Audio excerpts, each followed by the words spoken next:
Waktu yang telah lalu itu waktu yang mana itu semakin lama kita berjalan, ternyata waktu itu kita tinggalkan semakin jauh. Semakin kita meninggalkan waktu, maka umur kita itu ternyata semakin banyak dan jatah hidup kita itu semakin berkurang.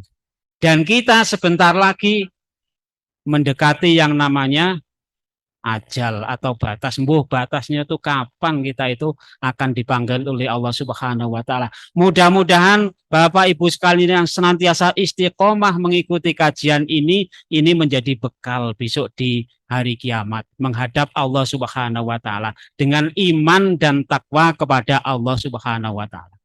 Jaga iman itu susah, berat. Kemudian apalagi dibuktikan dengan amal perbuatan. Menjadi orang mutakin itu juga berat kalau tidak diupayakan sejak dini. Karena itu kita mempunyai masa lalu, sudah masa lalu.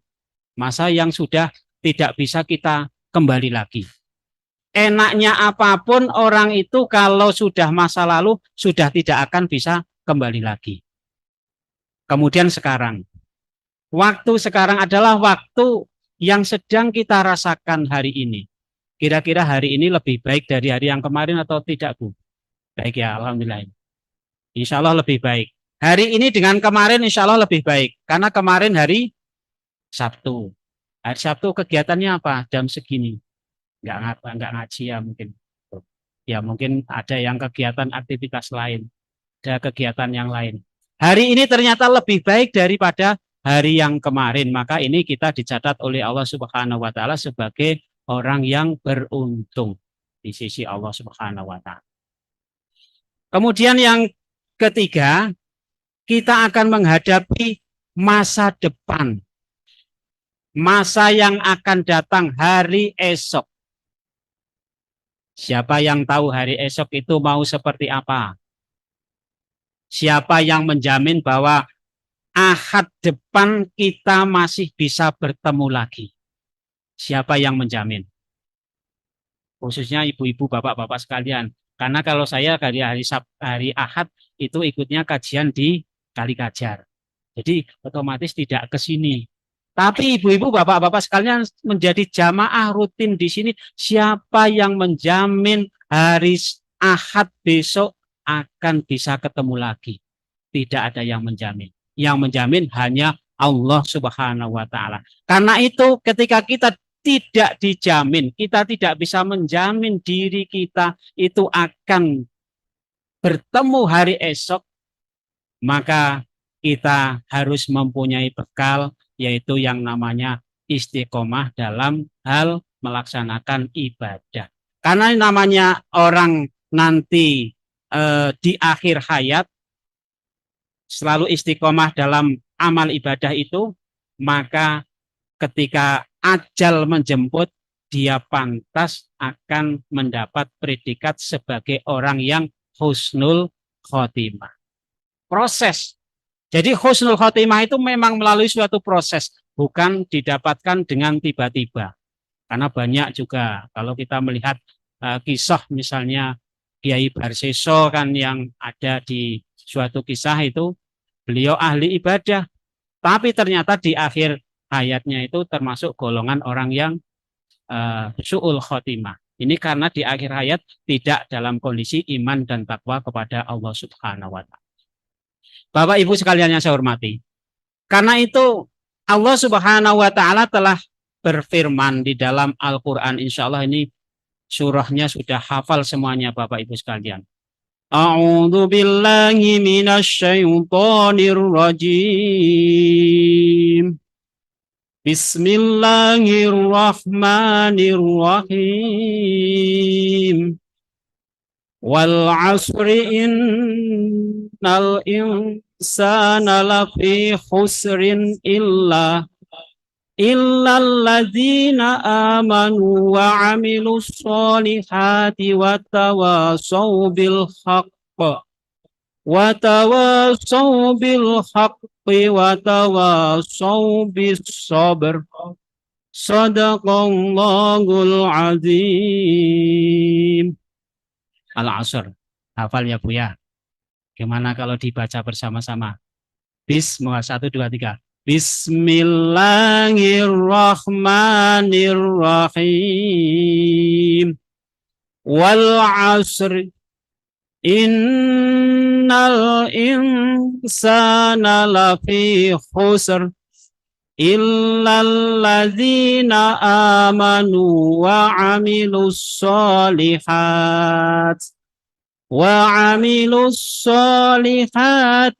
tawasaw bil haqq wa tawasaw bil haqqi wa tawasaw bis sabr wal asri innal insana lafi khusrin. Demi masa, sesungguhnya manusia itu dalam keadaan merugi. Kalau kita melihat di ayat yang pertama, wal asri, innal insana lafi khusrin. Ini termasuk peluang atau tantangan ibu-ibu, bapak-bapak. Coba ini, peluang atau tantangan? Peluang atau tantangan? Ada yang menjawab peluang, tantangan. Akeh sing peluang kayak tentang tantangan itu. Kenapa disebut tantangan di sini? Karena apa? Kita kepingin menjadi orang yang tidak merugi, alias orang yang beruntung. Tetapi ada syaratnya. Illalladzina amanu wa amilus solihati wa tawasaw bil haqqi wa tawasaw bis sabr. Ditantang.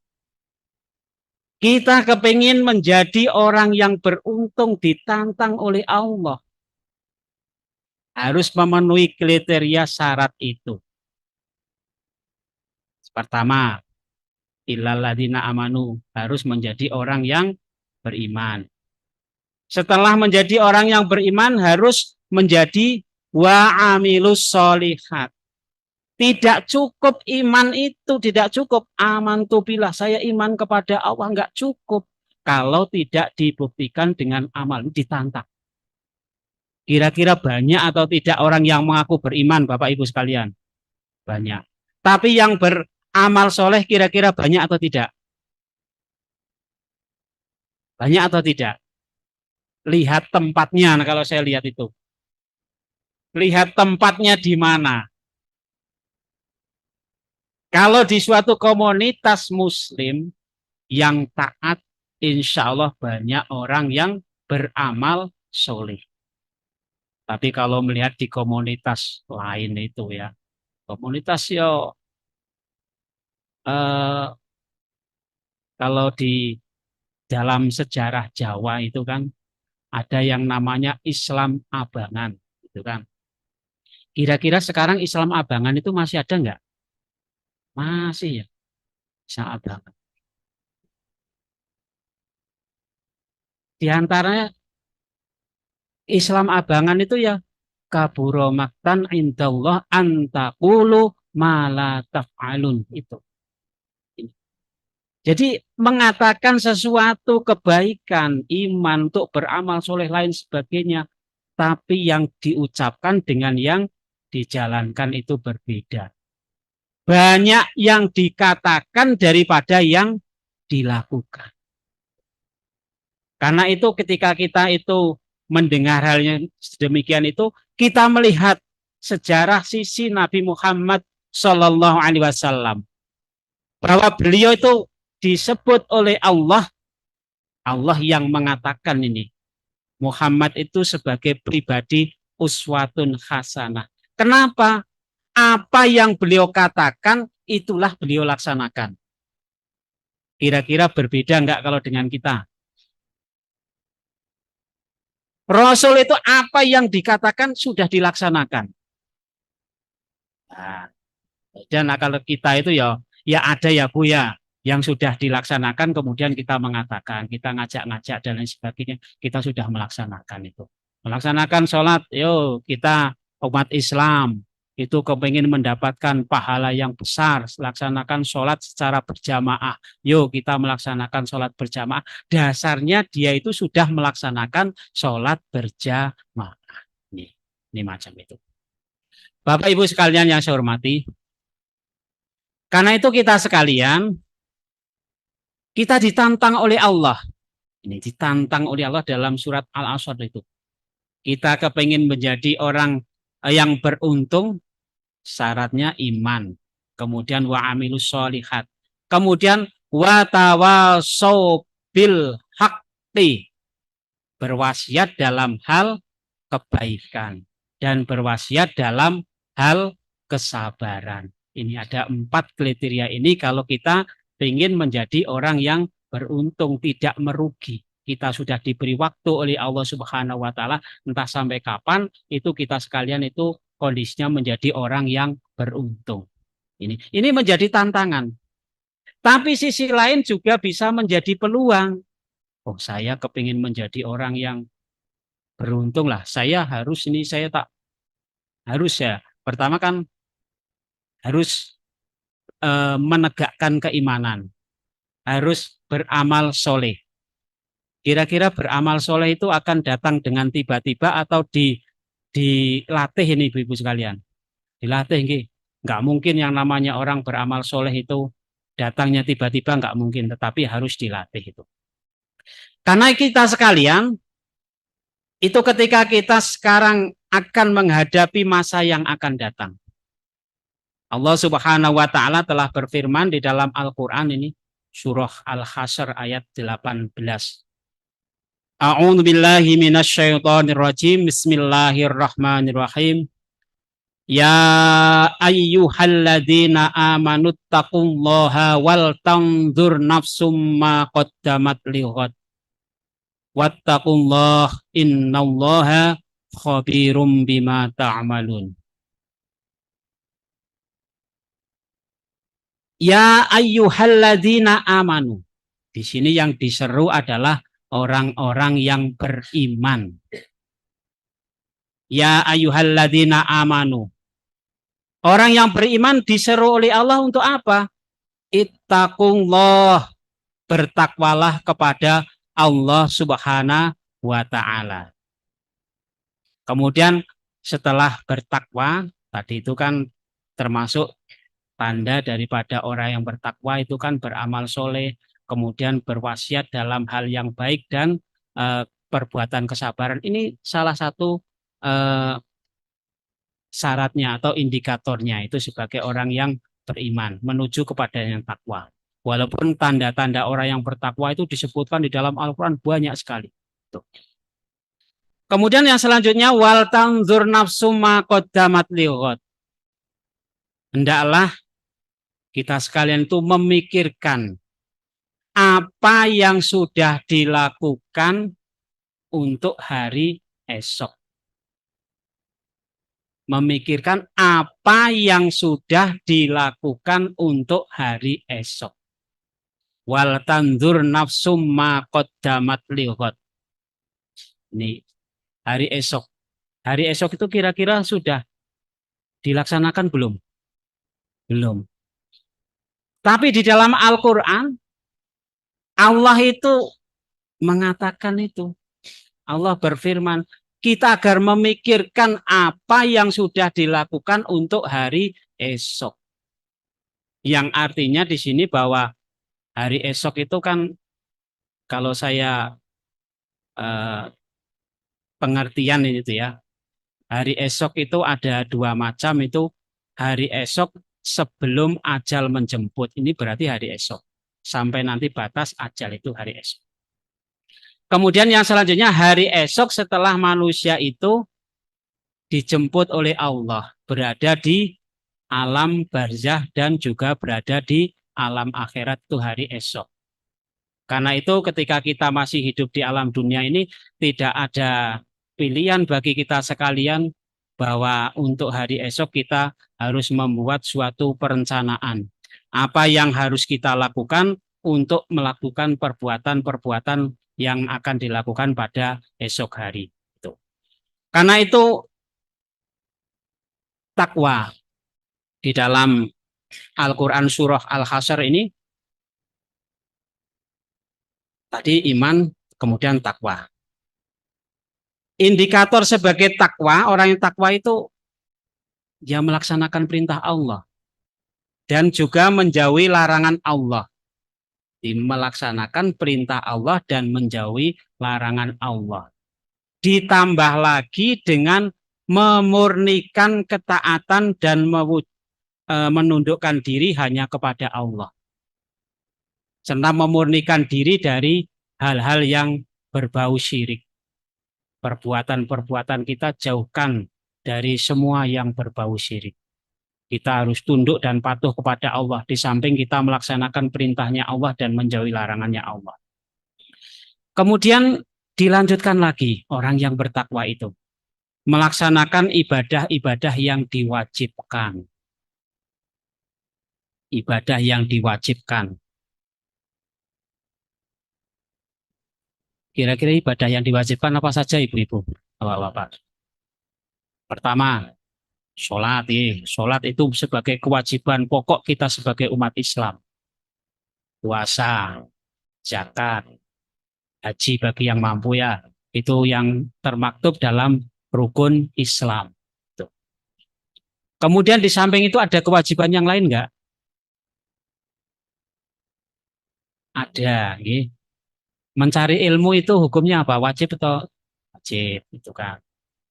Kemudian bersilaturahmi wajib kan itu. Nah, walaupun tarafnya itu bukan wajib ain kan gitu. Tapi ini termasuk dalam kriteria wajib. Orang mencari ilmu wajib, silaturahmi juga wajib itu. Nah sekarang kewajiban pokok kita itu satu, saya mengambil contoh sholat. Sudah berapa tahun panjenengan menegakkan sholat?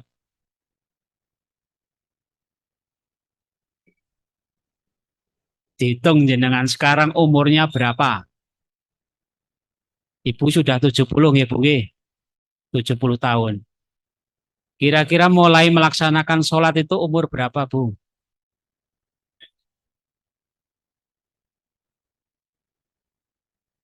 Misalnya ya sekarang umurnya 50 tahun. Saya mengambil yang masih muda saja lah. 50 tahun. Baru melaksanakan sholat itu umur 15 tahun.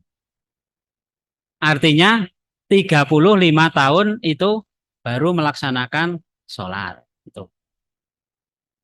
Sekarang yang 35 tahun itu sholatnya itu sudah benar-benar khusyuk atau masih setengah khusyuk atau sama sekali bablas belum khusyuk.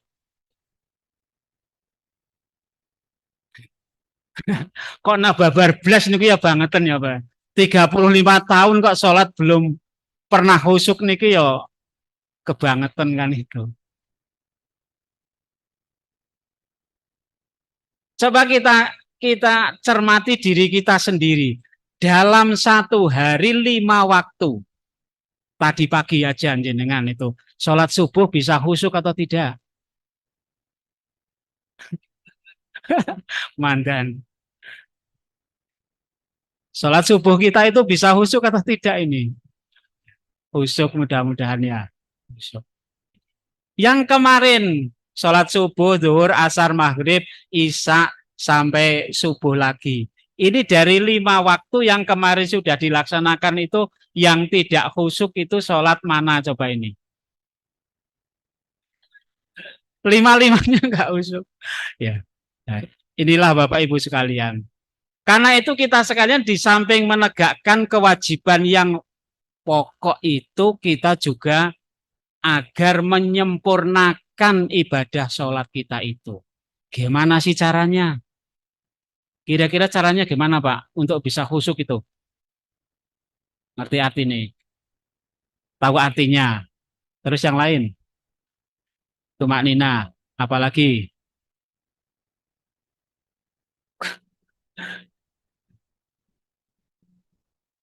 Gimana? Makan yang dihindari makan yang haram. Coba secara teknis itu jenengan kepingin melaksanakan sholat yang khusyuk. Kepingin ngerti nggak Bu? Kepiye carane men khusyuk itu? Ya, satu ya, satu agar ibadah sholat kita itu khusyuk, perbanyak ibadah sholat sunnah. Jadi sholat secara kuantitas, diperbanyak sholat-sholat sunnahnya. Sudah belum ini? Sholat apa saja ini? Minimal yang 17 rakaat itu ya. Itu. Satu sebelum melaksanakan sholat subuh. Kemudian 4 rakaat sebelum sholat zuhur. 2 rakaat setelah sholat zuhur. Kemudian 2 rakaat setelah maghrib. Kemudian 2 rakaat setelah isya. Ini. Coba ini. Ini yang sholat sunnah rawatib itu dilaksanakan seperti itu. Di samping itu loh, Nek, saya sebelum maghrib apa nggak boleh sholat sunnah? Boleh, boleh. Cuman kualitas atau bobotnya itu masih kalah dengan tadi yang saya sebutkan itu. Jadi monggo ini diperbanyak. Masuk masjid melaksanakan sholat tahiyatul masjid. Ini macam itu. Diperbanyak ibadah sholat sunnahnya. Duha, coba ini sudah biasa atau belum? Insya Allah. Berapa rokaat? 2 rokaat, 3. Monggo. Yang penting ini diperbanyak ibadah sholat itu. Duha nanti sebentar lagi itu. Tuh, sholat duha. Kemudian melaksanakan sholat tahajud itu siapa yang sudah rutin tahajud ini Bapak Ibu? Insya Allah ya. Istikharah juga iya itu. Sholat tasbih itu. Yang kadang itu membuat capek ya Pak ya. Sholat tasbih. Karena bacaannya banyak itu kan. Baca tasbihnya itu. Jadi ibadah-ibadah sholat sunnah itu dilaksanakan. Insya Allah kalau sudah terbiasa melaksanakan ibadah sholat sunnah ini, maka ibadah sholat yang fardu, yang wajib itu akan mengikuti, terasa enteng ringan. Jadi sudah ada pendahuluannya. Maka Rasul sendiri ketika mau melaksanakan sholat lail itu Rasul itu juga melaksanakan sholat iftitah dulu. Pembukaan sebelum masuk pada sholat tahajud. Ini. Rasulullah saja seperti itu. Tapi umatnya kadang-kala ya angel ya Bu ya. Untuk bisa meneladani. Ini salah satu saja. Maka dari itu kita sekalian itu agar kualitas iman dan takwa kita kepada Allah Subhanahu wa taala, laksanakanlah ibadah-ibadah, baik itu ibadah sholat, ibadah yang sifatnya fardu maupun ibadah-ibadah yang sunnah. Kemudian yang selanjutnya, agar keimanan menuju pada takwa itu bisa mencapai jalan yang semakin baik, itu maka adakanlah hubungan yang baik dengan sesamanya. Jalin silaturahmi. Jadi silaturahmi. Silaturahmi itu tujuannya untuk apa? Untuk menjalin persaudaraan. Persaudaraan. Silah itu silaturahmi. Menjalin persaudaraan. Siapa yang disebut saudara itu? Siapa yang disebut saudara? 1, sesama muslim. 2, keluarga. 3, tetangga. Sesama muslim, keluarga, tetangga. Kira-kira yang nomor 1 mana ini? Keluarga. Nomor 2, tetangga. Nomor 3, muslim. Ini saya mengikuti saja Pak. Ini mengikuti. Monggo panjenengan itu pakai skala prioritas yang mana. Tapi yang pertama itu adalah ukhuwah. Menika persaudaraan itu dilandaskan pada nasab keluarga. Keluarga. Ada anak, ada cucu, ada mantu, ada besan. Ini ikatan persaudaraan yang diikat karena nasab, karena keturunan. Kira-kira itu saudara itu persaudaraan dalam nasab itu dalam prakteknya bisa rukun semuanya atau setengah rukun?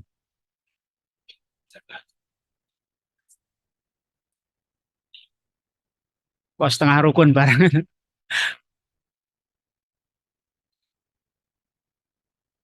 Kira-kira kalau keluarga yang banyak, misalnya bapak ibu mempunyai anak lima atau tiga lah, itu mempunyai anak tiga.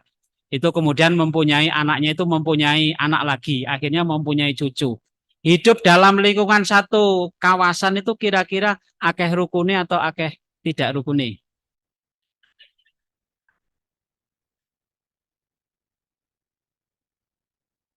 Ini dalam arti gini, dalam arti ada ada anak, ada menantu, ada cucu. Kumpul dalam satu lingkungan yang berdekatan. Akeh rukune atau akeh cengkrai.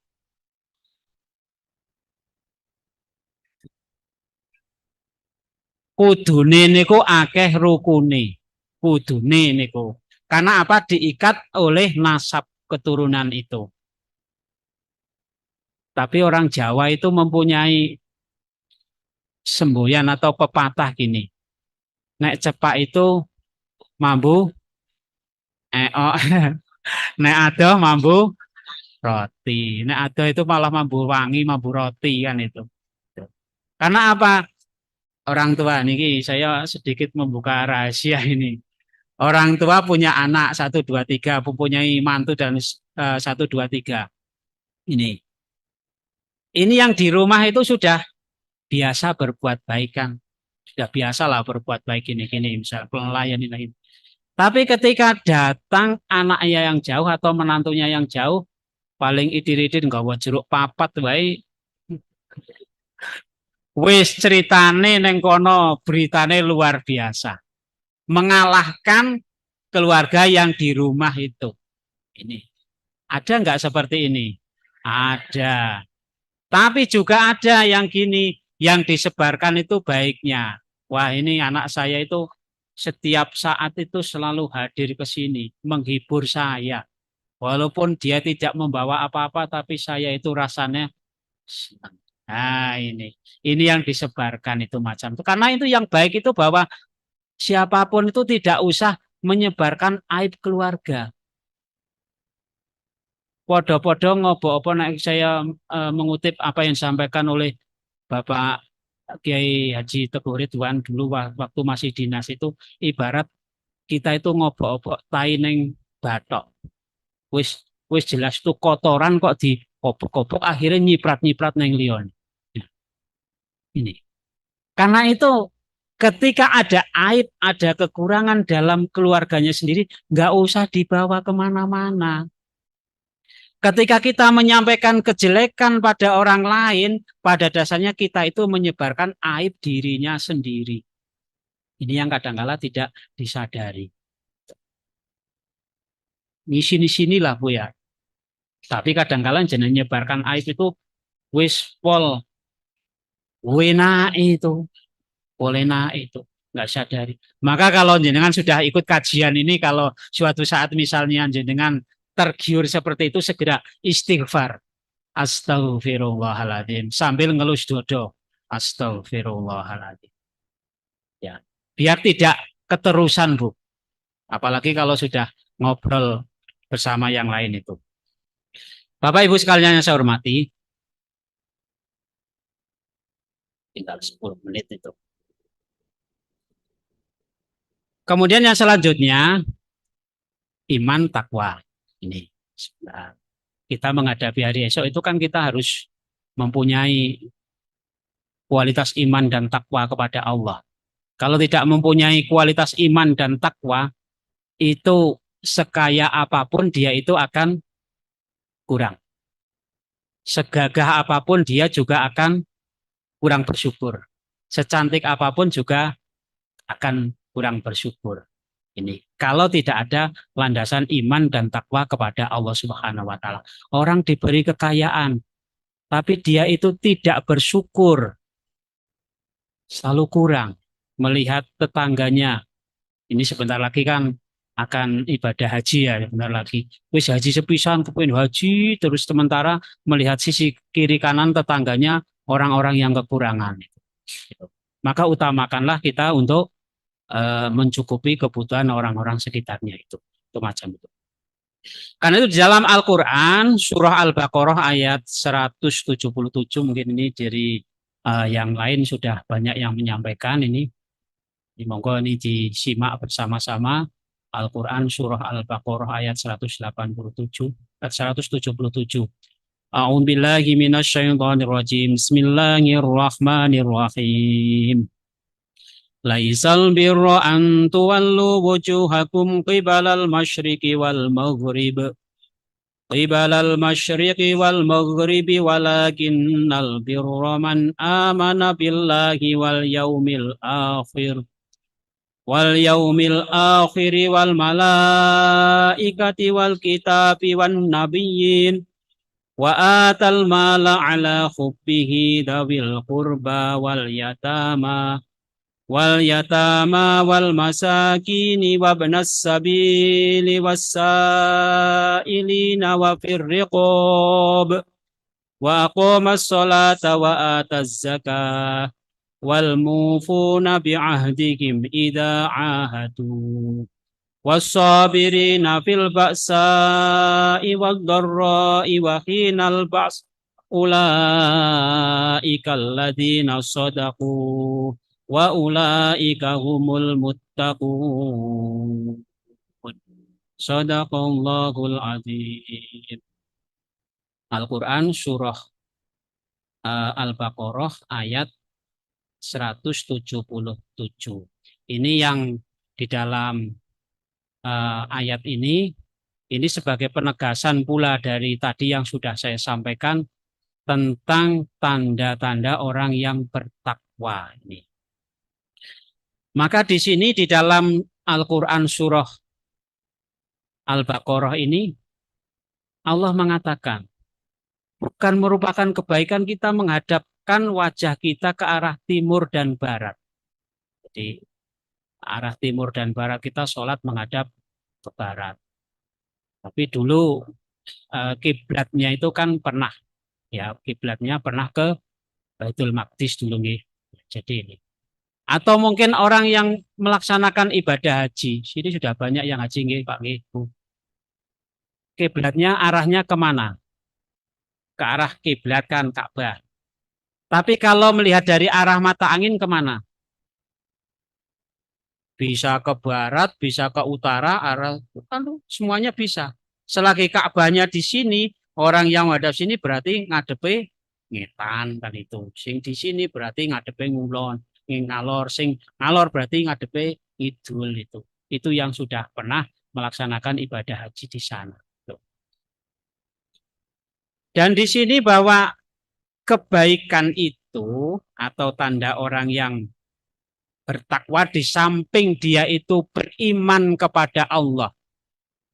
Man amana billahi wal malaikati wal kitabi wan nabiyyin. Ini disebutkan di dalam ayat itu iman kepada Allah, kepada malaikat, kepada kitab, kepada nabinya. Ini sebagai kalau kita belajar dalam tauhid itu rukun imannya kan itu. Nah, itu ada perwujudan dari iman itu adalah melaksanakan sholat. Jelas itu pertama itu melaksanakan sholat. Yang pertama itu sebentar ini. Wa atal mala ala hubbihi. Jadi memberikan harta yang dicintai. Kira-kira kalau biasa memberi itu yang dicintai atau yang di setengah dicintai? Nah, lagi-lagi setengah itu. Maksudnya gini, Bu. Nah, ada orang meminta itu kan meminta. Kan meminta itu ada orang yang meminta-minta kan itu. Minta-minta kalau ngerogoh disak itu kan ketemu misalnya 5.000 kondingin lah gitu. Ini kan berarti masih setengah tak cukup meningsing 2.000 berarti kan setengah itu kan. Nah, kalau 5.000 itu ya masih dicintai. 10.000 lebih dicintai. 50.000 sangat dicintai. 100.000 sangat-sangat dicintai. Maka yang tidak begitu dicintai ya itu yang keluar antara Rp1.000 atau Rp2.000. Itu. Iku ingin mendingan tinimbang sama sekali tidak. Itu sebagai kita sekalian. Tapi sebagai motivasi itu bahwa memberi sesuatu itu sesuatu yang memang kita cintai itu. Nah, kepada siapa kita memberi itu kepada dawil kurba wal yatama wal masakin wabnis sabil wasailin, kepada keluarga dekat, kepada anak yatim, kepada orang miskin, kepada orang dalam perjalanan, kepada orang yang minta ini. Nah, inilah Bapak kita sekalian memberi macam itu. Kemudian yang selanjutnya itu melaksanakan sholat, menunaikan zakat. Sholat itu tadi sudah saya sampaikan, dari sholatnya izin garang-gerambiang itu gimana agar bisa menjadi sholat yang khusyuk, sholat yang berkualitas. Maka perbanyaklah sholat, sholat secara kuantitas. Kemudian yang selanjutnya menunaikan zakat. Kalau belum satu nisab gimana?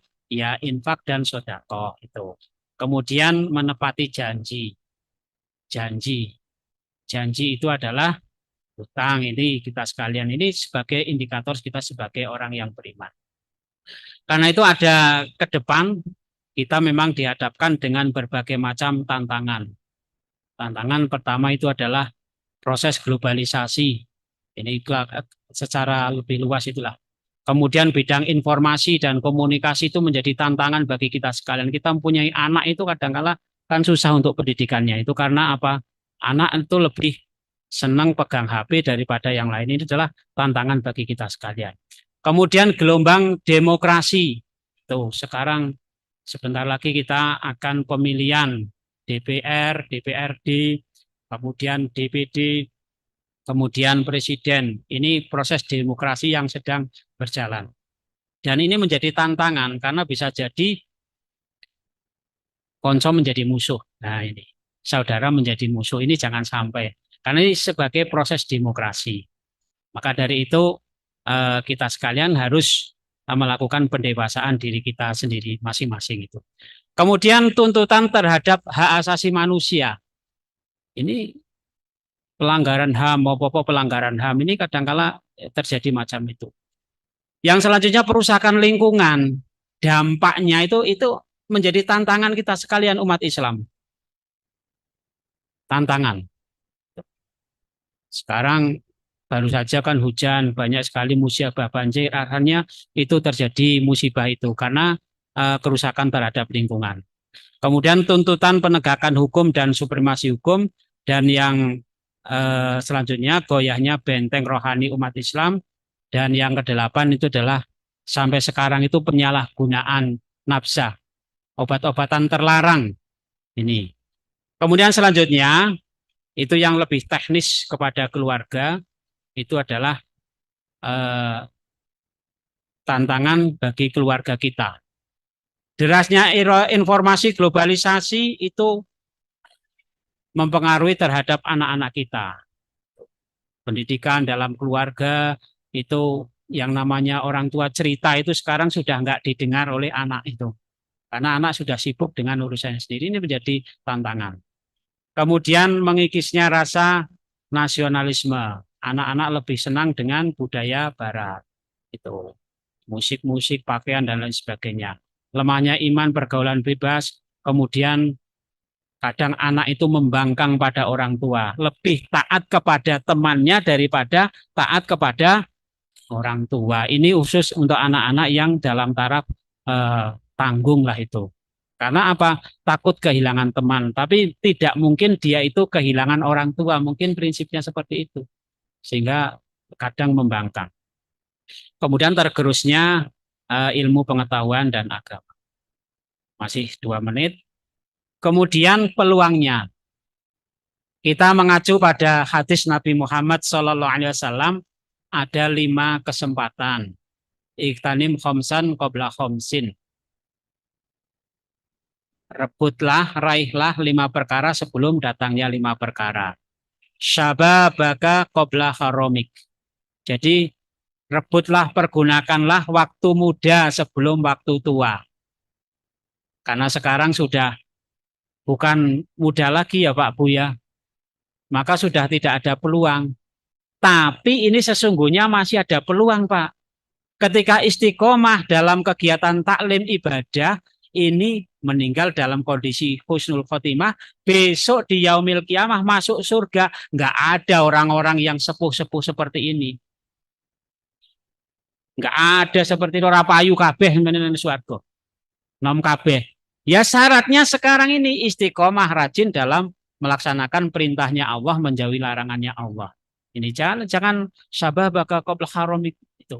Bukannya saya sekarang sudah nggak muda lagi, nggak ada kesempatan. Tua pun itu masih ada kesempatan untuk kembali muda lagi. Dunia tidak ada manusia melungsungi, tapi ngemben yang akhirat do melungsungi kabeh. Setelah di apa itu masukkan dalam neraka itu namanya di apa?